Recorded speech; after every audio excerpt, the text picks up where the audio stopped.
Group one के अंदर क्या है कि हमारे पास पूरा का पूरा सॉल्यूशन था, ओरिजिनल सॉल्यूशन। उसके अंदर हमने डाइल्यूट HCl डाला। ज़्यादातर चीज़ें सॉल्यूबल थी, कुछ चीज़ों का पीपीटी बन गया। और वो कुछ चीज़ें वो हैं जिनकी जो सल्फाइड्स हैं वो बेहद बेहद ज़्यादा इनसॉल्यूबल है। तो हल्का सा भी सी एल आया, उनकी KSP वैल्यू इतनी इतनी कम है कि थोड़ी सी कॉन्सेंट्रेशन के ऊपर उनकी बन जाती है।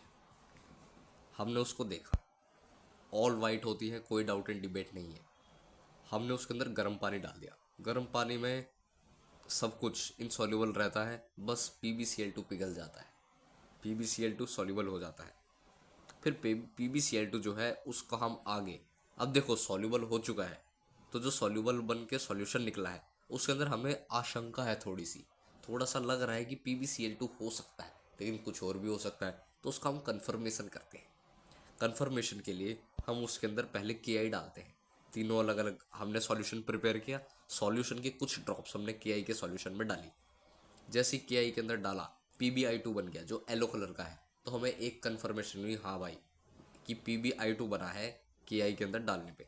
फिर हमने और कंफर्म और पक्का करने के लिए हमने क्या किया कि उसके अंदर K2Cr2O4 निकाल दिया बेसिक मीडियम में, ऑफ कोर्स तभी वो स्टेबल है। हमने बेसिक मीडियम के अंदर उसको डाला। बेसिक मीडियम में डालते ही आयनिक डिस्प्लेसमेंट रिएक्शन, कोई इफ एंड बट नहीं, और PbCrO4 जो येलो कलर का होता है वो प्राप्त हो गया। फिर बारी आती है भाई H2SO4 की। H2SO4 के केस में भी आयनिक डिस्प्लेसमेंट, याद रखो कन्फर्मेटरी टेस्ट्स इन सब के अंदर रिडॉक्स वगैरह नहीं हो रही है PbCl2 के अंदर, सिर्फ और सिर्फ आयनिक डिस्प्लेसमेंट है। तो इसके अंदर PbSO4 बनेगा जो वाइट कलर का होता है।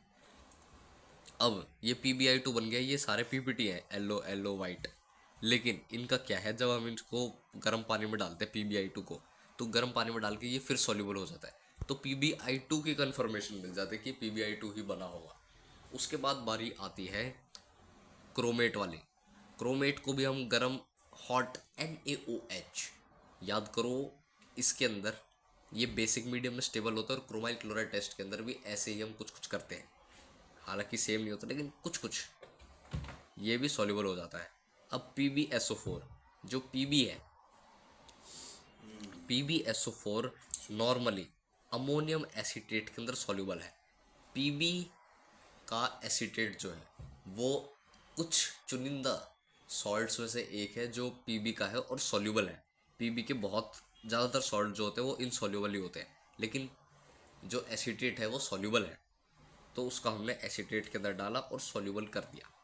तो ये तो हो गई PB की ऑटोप्सी एंड टू एंड। या तो हम HCl निकाल देते, हाँ। जो कि निकल नहीं सकता, बहुत ऑब्वियस सी बात है, निकलेगा तो टूट जाएगा। ओ ओ ओ फिर दूसरी अगर हम बात करें तो AgNH3 होल ट्वाइस SO4 बन जाता और HCl निकलता, जो कि ये केस हो गया कट। फिर दूसरा केस था कि NH3 और सल्फेट, इसका तो कोई काम, इसका तो कोई कंपाउंड बनता नहीं है। फिर अगर हम बात करें Ag2SO4 की, जो कि हम सोच रहे थे, तो Ag2SO4 अगर बनेगा तो साथ में बनेगा NH4Cl, जो कि फिर टूट जाएगा NH3 और HCl में, HCl बन नहीं सकता। ओ तो एक ही ऑप्शन बच रहा था AgCl का, जो कि ये लूजली स्पीकिंग सेंस में मुझे समझ आया है, क्योंकि मुझे लगता है ये कॉम्प्लेक्स टूटा है, तो कॉम्प्लेक्स टूटने के बाद बहुत तगड़ी मैकेनिज्म हुई होगी अंदर ही अंदर, क्योंकि कॉम्प्लेक्स तो जनरली टूटता नहीं है ना। मतलब हमें इस प्रकार तोड़ना है कि जो पहले हमने डाला था वो वापस ना बन जाए, बस क्योंकि हाँ, क्योंकि देखो सॉल्यूबल बाद में HCl इनसॉल्यूबल। अगर आ जा रहा है, HCl हमने ऐड ही किया है, तो हाँ, बाद में भी वही आ गया, तो क्योंकि फायदा क्या। बात क्या है कि ये सॉल्यूबल इनसॉल्युबिलिटी की चीज़ हो रही है यहाँ पे। और हम देखते हैं सब KSP में पढ़ते हैं, KSP मतलब इक्विलिब्रियम, और जहाँ इक्विलिब्रियम की बात आ गई वहाँ पे हमने आगे रिएक्शन की और रिएक्शन पीछे शिफ्ट हो गई। तो ये एम्बिग्विटी है, कॉन्ट्रडिक्शन है कि हमने कुछ डाला आगे रिएक्शन शिफ्ट करने के लिए, लेकिन प्रोडक्ट ऐसा बन गया जो रिएक्शन को पीछे शिफ्ट कर रहा है। तो आउटराइटली हम कह सकते हैं कॉन्ट्रडिक्शन है। इसीलिए हमें प्रोडक्ट ऐसा बनाना है जो रिएक्शन को आगे भेजता रहे, आगे की तरफ वही रिएक्शन वो जब जाएगी तभी काम होएगा। वो बच रहा है अभी पूरा अपना स्कारलेट रेड वाला, हाँ मेन हाँ मेन चीज़ जो है, उसको उसको भी टिच कर लेते हैं। हाँ। बाकी KI वगैरह जो यहाँ पे था सेम यहाँ पे येलो। बाकी Ag2Cr O4 जो है ये ब्रिक ये रेड का ब्रिक होता रेड है, है, नया चीज़ आई ये है। नई चीज़ है, ऑटोप्सी चीज़ है। AgCl वाइट बचपन से पढ़ते आ रहे, वाइट कलर का है, इसको फोटोग्राफी में यूज़ करते हैं। PbI2 भी पता ही है। हाँ। बाकी HG का है, Hg का जी का देख लेते हैं क्या सिस्टम। अब है Hg की सिल्वर, वो क्या नाम है इसका, मरकरी की बारी।